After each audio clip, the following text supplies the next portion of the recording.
Subscribe now and press the bell icon. Never miss an update.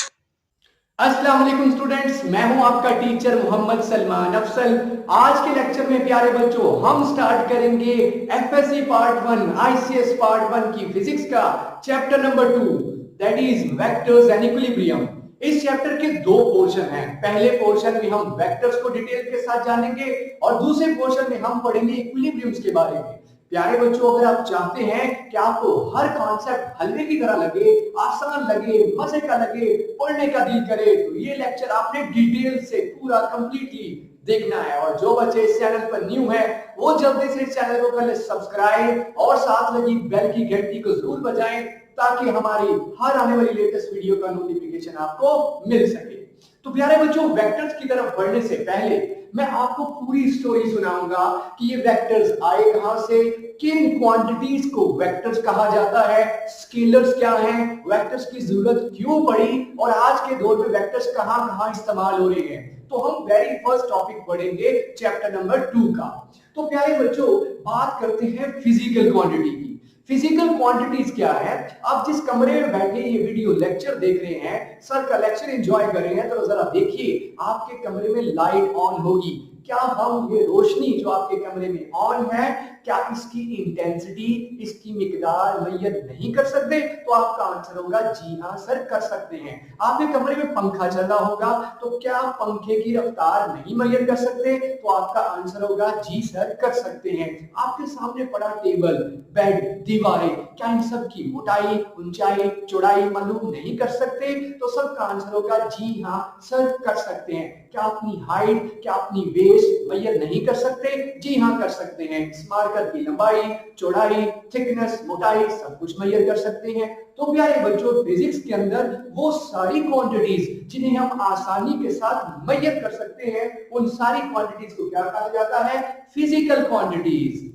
और physical quantities की कुछ examples मैं पहले बता देता हूं, फिर आपको बताता हूं इनके पास यूनिक चीज क्या होती है। फिर हम बात करेंगे इन फिजिकल क्वांटिटीज में से कुछ स्केलर्स हैं, कुछ वेक्टर्स हैं और ये किस बेसिस पर हमने स्केलर्स और वेक्टर्स में डिवाइड किया।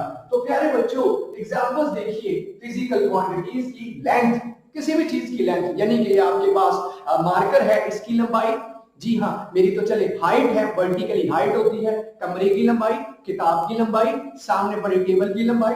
Length is a measurable quantity, physical quantity. Maths 9th में भी इनका जिक्र हुआ था, चैप्टर नंबर 1 में भी जिक्र हुआ है, डिटेल के साथ स्टडी किया है फिजिकल क्वांटिटीज को। लेकिन इस टॉपिक के साथ इसे समझना, रिवाइज करना बहुत जरूरी है। मैथ्स, जी हाँ हमारा मैथ्स, किताबों का मैथ्स, कमरे में पड़ी हर चीज का मैथ्स, घर से बाहर जितनी चीजें आपको दिखाई दे रही है, मौजूद है, उनका मैथ्स मेजरेबल है। तराजू के साथ physical balance, electronic balance, digital balance के साथ मेजर हो सकता है, मेजरेबल है। टाइम, सामने लगी घड़ी टाइम मेजर कर रही है। रिस्ट वॉच, आपकी जो कलाई पर घड़ी है, टाइम मेजर कर रही है। प्रेशर, जी हाँ मेरे ऊपर हवा इस वक्त प्रेशर लगा रही है, मेजर हो सकता है। साइकिल के पहिए के अंदर कितना हवा का प्रेशर है, गाड़ी के पहिए में कितना हवा का प्रेशर है, मेजर हो सकता है। Volume measurable, energy measurable, force measurable, density measurable. अब इन दो जो फिजिकल क्वांटिटीज हमने पढ़ी, इन फिजिकल क्वांटिटीज को कैटेगराइज किया गया। कैटेगराइज किस बेसिस पे किया गया? ये बेस नहीं थी कि इनके पास, याद रखिए सारी फिजिकल क्वांटिटीज के पास मैग्नीट्यूड मस्ट होती है, कीमत, अददी कीमत। लेंथ है 4 metre, 2 metre, 10 metre, 20 metre, magnitude. Mass 2 KG, 10 KG, 20 KG, magnitude. Time 5 minute, 2 minute, 10 second, 10 घंटे, मैग्नीट्यूड। प्रेशर 10 पास्कल, 5 न्यूटन पर मीटर स्क्वायर, 20 पास्कल, मैग्नीट्यूड। इन सब के पास मैग्नीट्यूड होती है। अब स्केलर्स और वेक्टर्स में कौन कौन सी क्वांटिटीज इनमें से स्केलर में गई, कौन सी क्वांटिटीज इनमें से वेक्टर्स में गई, आइए जानते हैं। प्यारे बच्चों, वो क्वांटिटीज जिन्हें एक्सप्लेन करने के लिए, बयान करने के लिए, एक्सप्रेस करने के लिए, आपको बताने के लिए, मुझे समझाने के लिए सिर्फ और सिर्फ मैग्नीट्यूड चाहिए। और मैग्नीट्यूड क्या होती है? 2 न्यूटन, यानी 2 न्यूमेरिक नंबर और साथ में यूनिट, 5 केजी 5 नंबर और साथ में यूनिट, 10 मिनट 10 नंबर और साथ में unit, number unit number unit. सिर्फ जिनको नंबर, न्यूमेरिक मैग्नीट्यूड और साथ में यूनिट चाहिए उन सबको क्या कहा जाता है? Scalars, scalars and scalar. For example बेटे, आप शॉप पर जाते हैं और दूध की डिमांड करते हैं, दही की डिमांड करते हो, कहते हैं अंकल अंकल मुझे 5 केजी दही दे दे। क्या अंकल आपसे कोई और सवाल करेंगे? किस तरफ? Leftward, rightward, upward, downward? फौरन से पहले 5 किलो दही तोलेंगे और कहेंगे जाए बेटे जल्दी से घर जाए, मेहमान आए हुए। 5 केजी कहने की देर थी, इसे समझ आ गई, मैग्नीट्यूड से काम चल गया। कपड़े वाली दुकान पे जाते हैं और कहते हैं अंकल अंकल मैं शादी पे जाना है, मुझे ये सूट पसंद है, जल्दी से ये कपड़ा मुहैया कर दीजिए। फौरन से पहले अंकल मीटर रॉड निकालते हैं, 4-5 दफा उसे उलटते हैं और 5 मीटर 4 मीटर कपड़ा उतार के दे देते हैं। कोई डायरेक्शन बताने की जरूरत नहीं पड़ती, सिर्फ और सिर्फ मैग्नीट्यूड। 4 metre 5 KG. चिकन लेने जाते हो, सब्जी लेने जाते हो, यहाँ आप जो चीज बोलते हैं दैट इज मैग्नीट्यूड। और जिन क्वांटिटीज को सिर्फ और सिर्फ मैग्नीट्यूड से गर्ज हो उन्हें स्केलर्स कहा जाता है। तो डिस्टेंस, जी हाँ, मुझे बताना हो कि यहाँ से लेके दरवाजे तक कितना फासला है तो मैं कहूंगा 5 मीटर। फौरन से पहले आप समझ जाएंगे 10 मीटर। एक शहर से दूसरे शहर का फासला कहूंगा 50 kilometre, 100 kilometre. Distance is a scalar quantity. मुझे डायरेक्शन नहीं बतानी पड़ेगी कि इस रास्ते जाओ इस रास्ते में, सिर्फ आपको वैल्यू बता दूंगा, मैं आपको न्यूमेरिक नंबर बता दूंगा, मैं आपको मैग्नीट्यूड बता दूंगा। स्पीड, जी हाँ, जब भी स्पीड की बात हो, स्पीड आप जानते हैं 9th क्लास में चैप्टर नंबर 2 में पढ़ा था, क्या था? यूनिट टाइम में तय करता फासला। Rate of change of distance, the distance covered by body in unit time. जी हाँ, डिस्टेंस स्केलर तो स्पीड स्केलर। स्पीड के फार्मूले में डिस्टेंस आता है, टाइम आता है, दोनों स्केलर हैं, तो speed is also a scalar quantity. Work की बात करते हैं बेटे, वर्क के अंदर भी मुझे नहीं बताना पड़ता कि इस तरफ करो, इस तरफ करो, ऊपर करो, दाएं करो, बाएं करो, तो work is also a scalar quantity. से इस चैप्टर में आप डिटेल से पढ़ेंगे why work is a scalar quantity. Temperature, जी हाँ, आपको बुखार खुदा ना खास्ता हो जाए तो क्या बताना पड़ता है? अम्मी पापा डैडी मुझे बुखार है 101 डिग्री सेल्सियस, 101 फ़ारेनहाइट, बल्कि ऊपर की तरफ इधर की तरफ नहीं, जस्ट आप कहेंगे मुझे इतना बुखार है, फौरन समझ आ जाएगी। वो क्वांटिटीज, वो फिजिकल क्वांटिटीज जिनको सिर्फ और सिर्फ मैग्नीट्यूड चाहिए। 2 metre 5 metre, 5 second 10 metre, 20 metre पर सेकंड, 50 जूल 20 जूल, सिर्फ मैग्नीट्यूड से जिनको गर्ल्स है 200 केल्विन 100 डिग्री सेल्सियस। ऐसी सारी क्वांटिटीज फिजिक्स के अंदर क्या कहलाती हैं? क्या कहलाती हैं? Scalars, scalars and scalars. हम स्केलर्स से घिरे हुए हैं। स्केलर्स हमारे इर्द गिर्द ऐसी क्वांटिटीज हैं जो स्केलर्स हैं। आपके कमरे में रोशनी ऑन है, बल्ब ऑन है, ट्यूबलाइट ऑन है, मुझे बताना हो इस रोशनी की कितनी मिकदार है, इंटेंसिटी बतानी हो, तो स्केलर क्वांटिटी, डायरेक्शन बताने की जरूरत नहीं है। दूसरा जो हमारा कंसर्न है, जो हमारा चैप्टर है जिसका नाम वेक्टर्स है, अब डिटेल से डिस्कशन करते हैं वेक्टर्स की। प्यारे बच्चों, वेक्टर्स की जरूरत क्यों पड़ी? वेक्टर्स पहले तो समझ लें किन क्वांटिटीज को कहा जाता है। ऐसी फिजिकल क्वांटिटीज, इन्हीं में से ऐसी फिजिकल क्वांटिटीज जिनकी रिक्वायरमेंट मैग्नीट्यूड से पूरी नहीं होती। उनको मैग्नीट्यूड के साथ साथ क्या चाहिए है? एक्सप्लेनेशन के लिए, राइट करने के लिए, एक्सप्लेन करने के लिए, बताने के लिए, समझाने के लिए क्या देनी पड़ती है? साथ में डायरेक्शन भी नॉमिनेट करनी पड़ती है, डायरेक्शन भी लिखनी पड़ती है, डायरेक्शन भी साथ मेंशन करनी पड़ती है। ऐसी फिजिकल क्वांटिटीज को वेक्टर्स कहा जाता है। फिर सुन लीजिए, those physical quantities which require both magnitude, जिनको क्या क्या चाहिए? मैग्नीट्यूड और साथ में डायरेक्शन चाहिए। मैग्नीट्यूड साथ डायरेक्शन भी चाहिए। ऐसी फिजिकल क्वांटिटीज क्या कहलाएंगी? वेक्टर्स कहलाएंगी। अब बात करते हैं वेक्टर्स की जरूरत क्यों पड़ी। लेट 19th के अंदर, यानी 19वीं सदी जब खत्म हो रही थी, 1890 1895 ये दौरानिया चल रहा था, तब वेक्टर्स की बहुत जरूरत पड़ी। बताता हूं क्यों। क्योंकि फिजिक्स और मैथमेटिक्स के अंदर वेक्टर्स की बहुत जरूरत पड़ती है। कब जरूरत पड़ी, क्यों जरूरत पड़ी, मैंने बता दिया। लेट 19th सेंचुरी, 1880-90 के दौरान में तब वेक्टर्स की बहुत जरूरत पड़ी। क्यों पड़ी? क्योंकि बहुत चीजें नई से नई निकलती आ रही थी, बनती जा रही थी और वेक्टर्स की जरूरत पड़ी। अब सुन लीजिए वेक्टर्स की जरूरत कहां पड़ती है। एक पायलट है, जहाज उड़ान भरी है। अब इस पायलट को जानना है कि अगर हवा चलेगी तो हवा जो है, क्रॉस विंड जो है, मुझे किस तरफ मोड़ देगी, हवा मुझे किस तरफ मोड़ देगी, मैं अपने रास्ते से भटक ना जाऊं, वो डायरेक्शन कौन उसे बताएगा? That will be a vector. जी हाँ, वेक्टर उसे बताएगा जी हाँ अगर हवा इस तरह से बढ़ेगी इस तरफ डायरेक्शन होगी, इस तरफ डायरेक्शन। इंजीनियर्स जब बड़े बड़े ब्रिजेस डेवलप करते हैं, पुल बनाते हैं बहुत बड़े बड़े, तो उन्हें जानना हो कि इतना वजन गुजरेगा तो यहाँ ये होगा, इतना वजन ये होगा, हवा चलेगी तो पुल ऐसे मूव करेगा। हर जगह हमें वेक्टर्स के जरिए डायरेक्शन बतानी पड़ती है, डायरेक्शंस की जरूरत पड़ती है। जी हाँ, और बहुत चीजें, मतलब एक घर कंस्ट्रक्ट होना है, आप जानते हैं घर का क्या बनता है, नक्शा। इस नक्शे के अंदर आपको कमरे बनाने हैं, लॉन बनाना है, आपको टीवी लॉन्च बनाना है, ड्राइंग रूम बनाना है, यहाँ वेक्टर्स की जरूरत पड़ेगी जो आपको क्या करके देंगे, डिजाइन 3D मैप बना के देंगे। सो इसका मतलब वेक्टर्स वेक्टर्स वेक्टर्स ये हमारी जिंदगी का हिस्सा बन चुके हैं, और ये ऐसी फिजिकल क्वांटिटीज हैं जिन्हें क्या चाहिए, मैग्नीट्यूड के साथ साथ डायरेक्शन के बगैर ये इनकम्प्लीट है। इनकी डेफिनेशन, इनकी डिस्क्रिप्शन, इनकी मालूमात, ये सब कुछ क्या मैग्नीट्यूड के साथ साथ डायरेक्शन से कंप्लीट होती है। मिसाल के तौर पे मैं एक बड़ी सिंपल मिसाल देता हूं। भाई मामा आपके पास आती है, इस वक्त आप वीडियो देख रहे हो, और मामा आपके पास आके क्या कहती हैं, बेटे ये जो चेयर है लेके आओ, चेयर लेके जाओ। फौरन से पहले आपके जहन में दो सवाल आएंगे। क्या पहला सवाल होगा, मामा किस तरफ लेके आओ।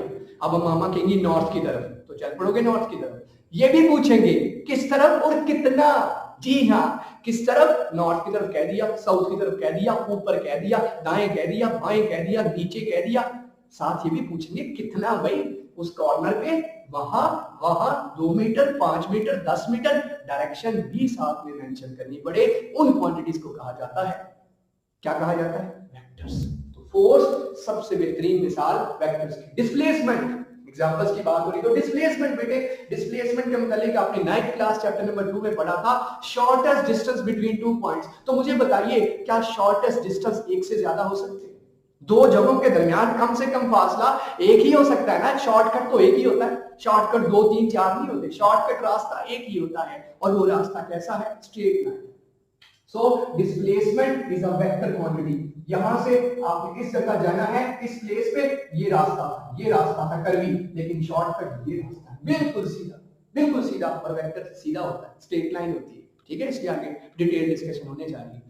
सो ये आप वेक्टर के जरिए डिस्प्लेसमेंट को जाहिर करेंगे। Vector displacement is a vector quantity. ना सिर्फ इसे मैग्नीट्यूड चाहिए, 50 मीटर साथ में नॉर्थ, 50 मीटर साथ में साउथ, 50 मीटर साथ में east, left, right, upward, downward, 30 degree, 20 degree, 10 degree साथ में डायरेक्शन चाहिए। जी हाँ, दूसरी तरफ फोर्स की बात करें तो उसकी मैंने मिसाल दे दी। जी हाँ, फोर्स जब लगती है किसी टेबल को घसीटते, किसी भी जगह गाड़ी चलती, इवन गाड़ी जब फोर्स लगाती है, हम जब फोर्स लगाते हैं, हर जगह फोर्स की मैग्नीट्यूड डायरेक्शन, आगे मैं डायग्राम्स भी दिखाता हूँ। उसके बाद जी हाँ, मोमेंटम का जिक्र हो चुका है 9th क्लास चैप्टर नंबर 3 में। जी हाँ, जब कोई मैस मोशन करना शुरू कर दे, मैं मैस हूं, मैं मोशन कर रहा हूं, मेरे पास मोमेंटम है। Mass multiply by my velocity, मेरा मैस मेरी वेलोसिटी, मेरा जिस्म मेरी मर्जी नहीं, मेरा मैस मेरी वेलोसिटी से मल्टीप्लाई होगा, मोमेंटम होगा। और वेलोसिटी वेक्टर है तो मोमेंटम भी वेक्टर होगा। आप पूछेंगे सर मोमेंटम कैसे वेक्टर है, गौर कीजिए, मोमेंटम की डेफिनेशन में वेलोसिटी आती है। जब वेलोसिटी वेक्टर तो momentum is also a vector quantity. जिस तरफ वेलोसिटी करो उस तरफ मोमेंटम करो। वेलोसिटी लेफ्टवर्ड तो मोमेंटम लेफ्टवर्ड, वेलोसिटी राइटवर्ड तो मोमेंटम राइटवर्ड, वेलोसिटी अपवर्ड तो मोमेंटम अपवर्ड। बात कर लीजिए एक्सेलरेशन की। एक्सेलरेशन के मतलब हम जानते हैं चैप्टर 2 9th क्लास का। जी हाँ, rate of change of velocity. जब भी कोई बॉडी अपनी वेलोसिटी चेंज करे, ये देखिए मैं स्लो चल रहा था, तेज होना शुरू हो गया, मेरे पास एक्सेलरेशन आ गया। कोई बड़ी रॉकेट साइंस नहीं है। जब भी कोई चीज अपनी वेलोसिटी बदलना शुरू कर दे, और जहां वेलोसिटी का जिक्र हो, वेलोसिटी वेक्टर है तो एक्सेलरेशन भी वेक्टर है। वेलोसिटी को डायरेक्शन चाहिए तो एक्सेलरेशन की भी डायरेक्शन चाहिए। जिस तरफ वेलोसिटी होती है उसी तरफ एक्सेलरेशन होता है। अगर आप बॉडी जा रही सीधी, वेलोसिटी जिस तरफ, एक्सेलरेशन उस तरफ, ठीक है। लेकिन जब हम ब्रेक अप्लाई करते हैं, वेलोसिटी अब भी आगे की तरफ है, लेकिन एक्सेलरेशन रिवर्स हो जाता है, बैकवर्ड्स हो जाता है, due to the retarding force. वो आगे डिटेल से डिस्कस करेंगे वो कब का मामला है, लेकिन जनरली ठीक है, एक्सेलरेशन क्यों वेक्टर है, क्योंकि ये वेलोसिटी पर डिपेंड करता है। वेलोसिटी वेक्टर तो एक्सेलरेशन भी वेक्टर। नेक्स्ट मैंने एक एग्जांपल लिखी है, टॉर्क। जी हाँ, टॉर्क क्या है बच्चों, टॉर्क क्या है, टर्निंग इफेक्ट ऑफ फोर्स। आप मुंह धोने के लिए, नहाने के लिए, सुबह फ्रेश होने के लिए टैप खोलते हैं, टॉर्क टर्निंग इफेक्ट। डोर का नॉब खोलते हैं, बटन, जी हाँ, डोर को टर्न करते हैं। आपकी कपबोर्ड खोलते हैं सुबह यूनिफॉर्म पहनने के लिए, टर्न करती है। जो भी बॉडी फोर्स की वजह से टर्न करेगी, इसका मतलब वहां टॉर्क है, torque, turning effect of force. जी हाँ, टॉर्क। तो गौर कीजिए, जहां फोर्स का जिक्र होगा, फोर्स वेक्टर है तो टॉर्क ऑफ फोर्स वेक्टर होगा। टॉर्क की दो ही डायरेक्शंस होती हैं, क्लॉकवाइज या एंटी क्लॉकवाइज। घड़ी की सिमत में या घड़ी के मुखालिफ, ठीक है। गाड़ी का स्टीयरिंग यहाँ ऐसे घूमता है, यहाँ ऐसे घूमता है, नट ऐसे घूमता है, ऐसे घूमता है, टैब टूटी का जो कवर है ऐसे घूमता है, ऐसे घूमता है, ब्रांच ऐसे घूमता है, ऐसे। तो दो डायरेक्शन है, जिनके पास डायरेक्शंस होंगी उन सारी क्वांटिटीज को वेक्टर्स एंड वेक्टर्स कहा जाएगा। ये मैग्नीट्यूड के साथ कंप्लीटली डिस्क्राइब नहीं होती। मैंने आपको बता दिया कि वेक्टर की स्टोरी कहां से आई, कब जरूरत दरपेश हुई और कब इनकी आगे हमने स्टार्ट कर दिया यूज करना अपनी रियल लाइफ में, फिजिक्स में और मैथमेटिक्स में बहुत ज्यादा इस्तेमाल है आज के दौर में। अब बच्चों नेक्स्ट सवाल, यहां तक जो हमने किया ये बोर्ड में शॉर्ट क्वेश्चन में आता है, डिफाइन वेक्टर। और ये सारा कॉन्सेप्ट आपको अपने जहन में रखना है। करना क्या है, फिजिकल क्वांटिटीज की डेफिनेशन जो चैप्टर 1 में आएगी, स्केलर्स की डेफिनेशन और एग्जांपल, फिजिकल क्वांटिटीज की डेफिनेशन और एग्जांपल, वेक्टर्स की डेफिनेशन और एग्जांपल, और थोड़ा सा कांसेप्ट कि वेक्टर आए कहां से, जरूरत क्यों पड़ी इंजीनियरिंग के अंदर, मैथमेटिक्स के अंदर, और मैंने आपको बताया एरोनॉटिकल साइंस के अंदर जो पायलट्स जहाज उड़ाते हैं वहां पर मुख्तलिफ मशीनरी की डेवलपमेंट है, वहां पे जहां भी लोड का जिक्र होगा, वजन का जिक्र होगा, वहां पर गाड़ियों में फोर्स का जिक्र होगा, वहां पर हमें वेक्टर वेक्टर वेक्टर बताने पड़ेंगे। कंस्ट्रक्शन में जहां भी हमारे ये नक्शे बनेंगे वहां भी हमें वेक्टर्स की हेल्प लेनी पड़ेगी। तो आज के दौर में बहुत ज्यादा इसके यूजेस हैं। आगे बात करते हैं रिप्रेजेंटेशन ऑफ वेक्टर्स। ये भी शॉर्ट क्वेश्चंस है, मैं जस्ट पहला टॉपिक आज कवर करूंगा वेक्टर्स। इंशाल्लाह नेक्स्ट वीडियो में हम डिस्कस करेंगे rectangular coordinate system, Cartesian coordinate system को हम नेक्स्ट लेक्चर में डिस्कस करेंगे। बाकी रिप्रेजेंटेशन ऑफ वेक्टर, वेक्टर देख के कैसे पता चलता है वो वेक्टर है, बुक के अंदर जो वर्ड्स लिखे हैं उनको देख के कैसे पता चलेगा इनमें ये वेक्टर है, ये स्केलर है, ये वेक्टर है, ये स्केलर है। रिप्रेजेंटेशन के मुतालिक दो सवाल हैं। और फिर बता दूं ये कोई चीज नई नहीं है, 9th क्लास में पढ़ी थी, चैप्टर 2 ही था जिसमें हमने पढ़ी थी। लेकिन चलिए रिवीजन हो जाएगी, कई नई चीजें आपको मिलेंगी आज। देखिए रिप्रेजेंटेशन दो है, एक है सिंबॉलिक रिप्रेजेंटेशन, वेक्टर लिखा हुआ कैसे पता चलता है, ये वेक्टर, ये स्केलर, ये वेक्टर, ये स्केलर। बुक के अंदर आपको क्लियरली फिजिक्स की बुक के अंदर नजर आ जाएगा कौन सा वर्ड, कौन सा अल्फाबेट, कौन सा इंग्लिश का हर्फ वेक्टर है और कौन सा हर्फ स्केलर है। आज जान लेते हैं। सिंबॉलिक रिप्रेजेंटेशन वेक्टर्स की ये है, वेक्टर्स दूर से पहचाने जाते हैं, ये तीन तरह से जाहिर होते हैं। वेक्टर्स को तीन तरह से सिंबॉलिकली रिप्रेजेंट किया जाता है। एक तरीका है जो भी अल्फाबेट वेक्टर है, force vector, acceleration vector, velocity vector, displacement vector, torque vector, जी हाँ ये वेक्टर्स हैं। तो इनको दूर से पहचानने के लिए बाकायदा इन्हें प्रोमिनेंट करने का तरीका यह है कि इन्हें बोल्ड कर दीजिए। जैसे लिपस्टिक के साथ होंठ बोल्ड करते हैं, नाखूनों को बोल्ड करती हैं गर्ल्स, इसी तरह से आपने क्या करना है, वेक्टर्स को जो भी वेक्टर है सिंबल उसका बोल्ड कर देना मार्कर के साथ। बाकी सारे वर्ड्स आम पेंसिल से तो उसे मार्कर के साथ लिख दीजिए। दूसरा तरीका एरो हेड, और आपकी बुक्स के अंदर, पंजाब के अंदर जो बुक्स हैं वहां बेसिक किया गया होगा, केपीके में दूसरे बोर्ड्स के अंदर ये तरीका दूसरे तरीके यूज किए गए। तो हम ज्यादातर ये वाला मेथड यूज करते हैं, ये वाला मेथड ज्यादातर यूज करते हैं स्टूडेंट्स। क्या तरीका है, ऊपर एरो हेड डाल दीजिए, जो भी सिंबल वेक्टर है, ऑफ कोर्स फोर्स वेक्टर है तो उसके ऊपर एरो हेड डाल दें। एरो हेड ये निशानी है कि force is a vector quantity.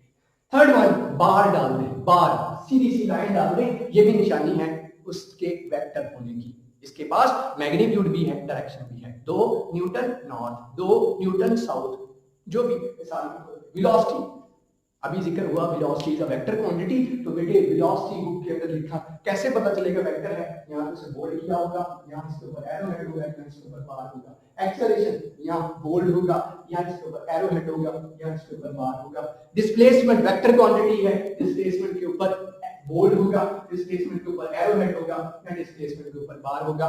ये चार वेक्टर्स को मैं सिंबॉलिकली रिप्रेजेंट करने का दिखाया।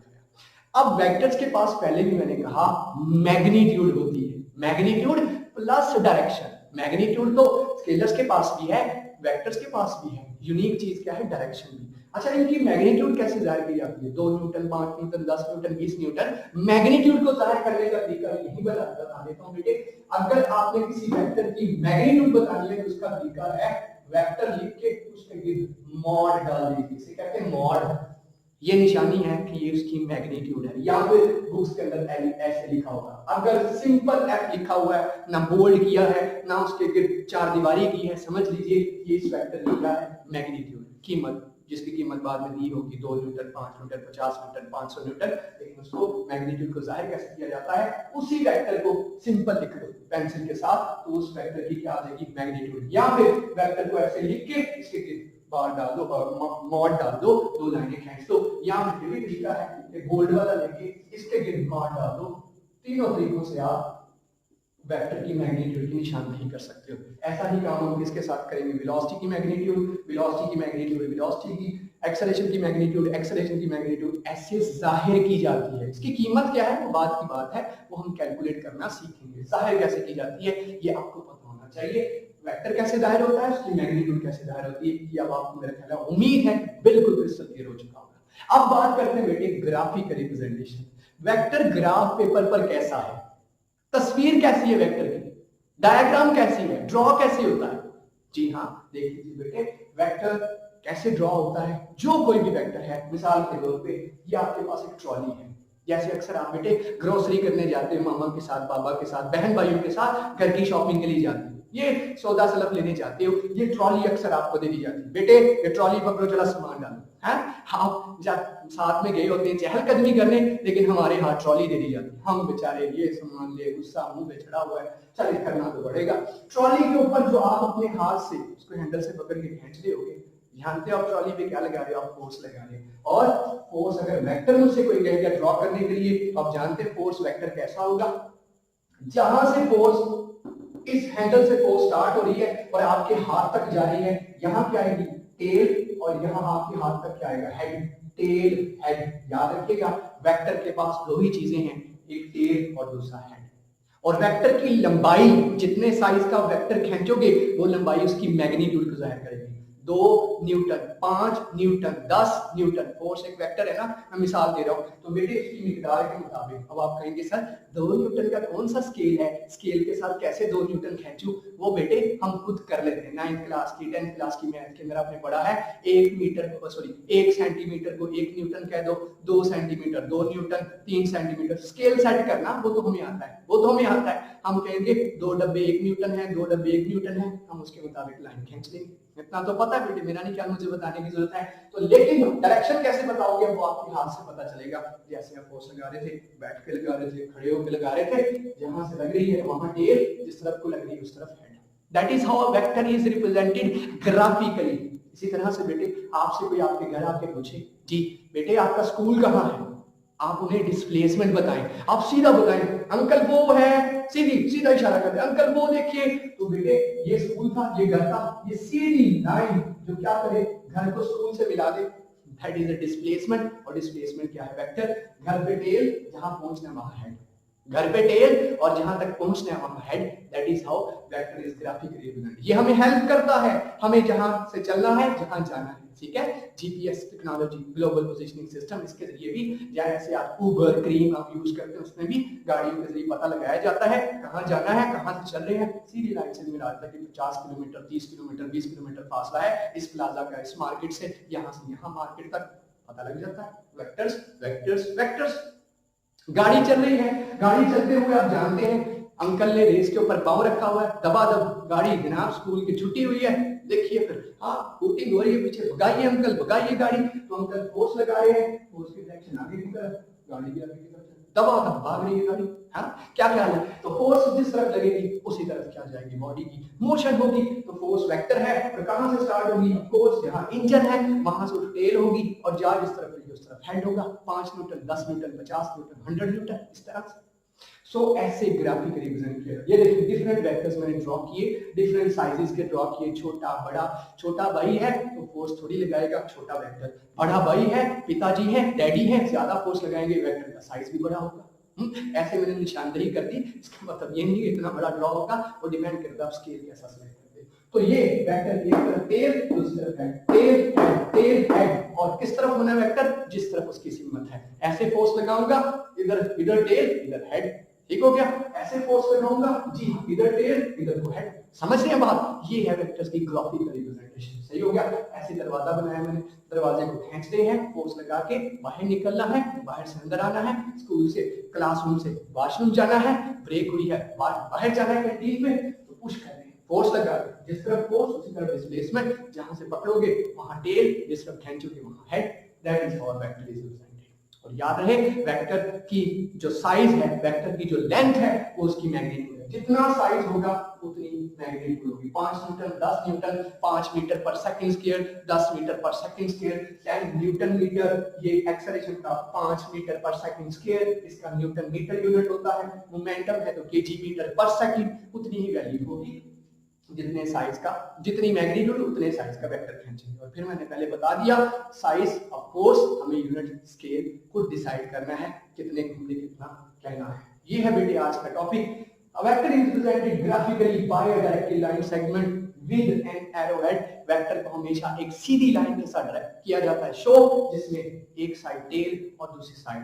हेड है। ये देख लीजिए directed line segment with an arrowhead, जिसमें एक साइड उसका हेड होती है। ये था आज का हमारा लेक्चर, जिसमें हमने कंप्लीटली डिस्क्राइब किया वेक्टर्स को, वेक्टर्स की सारी साइंस क्या है, कहां-कहां यूज होता है, वेक्टर की जरूरत क्यों पड़ी, कौन-कौन सी चीजें वेक्टर्स हैं और बेशुमार वेक्टर्स हैं जिनकी डिस्कशन आगे चैप्टर में आने वाली है। तो जुड़े रहिए हमारे चैनल के साथ। अगर वीडियो पसंद आई है तो अपने क्लासमेट्स, स्कूलमेट्स, अपने कॉलेजेस के ग्रुप्स में इस वीडियो को जरूर शेयर कीजिए। 650 से ज्यादा इस चैनल पर वीडियोस मौजूद हैं, 700 को टच कर रही हैं और आप सबके प्यार का बहुत शुक्रिया। जिन्होंने सब्सक्राइब किया नहीं किया तो सब्सक्राइब कर लीजिए, क्योंकि रोज डेली बेसिस पर वीडियोस इस चैनल पर फिजिक्स की आने वाली है इंशाल्लाह। और सिलेबस आपको बहुत ही मजे का लगेगा। जो चीजें आप किताब से पढ़ेंगे इंशाल्लाह उससे बढ़ के आपको चीजें मिलेगी और बहुत ही आसान, सिंपल, सादा, स्ट्रेट फॉरवर्ड वर्ड से इंशाल्लाह एक्सप्लेन किया जाएगा।